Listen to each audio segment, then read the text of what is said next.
Honorable Fiona Nyamutoro oluvannyuma lw'okusimattuka okkubibwa amasasi agamba tatidde. Bantu bangi twalaba akatami n'amawulire ne tugategeera bulungi nnyo ag'abasirikale aba security abakuuma oba gate banene be bayita aba security kubanga basigadde babeera ba security.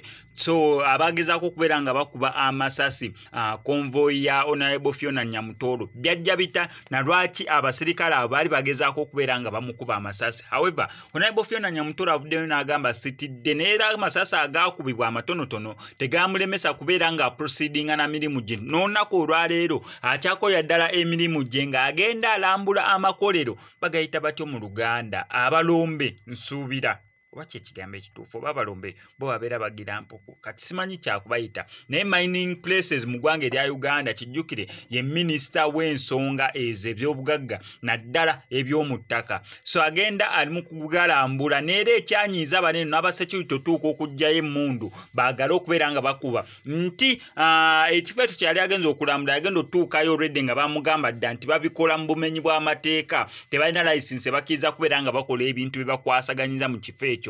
On top of that we agendayo n'atuukayo n'alabira ddala nga ddala kituufu abo bamenya mateeka kigambibwa nti kampani y'abayindi so nira n'abagamba mulekerawo bye mukola n'ebyuma byonna bye muli mu kubeera nga mukozesa tubiwambye. Amakulu mukyo n'agamba poliisi gyali aze nayo bawambe ebyuma abo ate abantu abali bakola mu ekyo ekifo balekerawo okukola with immediate effect. Kwakigamba baali babikola mu bumenyi bw'amateeka munnanga amala okulagira ode ezo zonna ziteekebwe mu nkola bafuluma bali ero olw'obusungu obungi bakugamba abasirikale abo tembaki fuluma batuwambye batugambye n'okola tetulina kubeera nga tukola so tembakiza kubeera nga mufuluma. Yensonga lwaki aba security abakuuma enzigi oba aba security bagezaako okubeera nga batangira Honorable Fiona Nyamutoro ne ttiimu ye okufuluma okuva mu ekyo ekifo. However babakwatanga akatami w'ennakabalaga na buli kimu nga ekyagenda mu maaso. Ekisinza okunkozesa story eno okukutegeeza gwe yali agala okukangakanga mu Honorable Fiona Nyamutoro tatidde ate si mutiitiizi wabula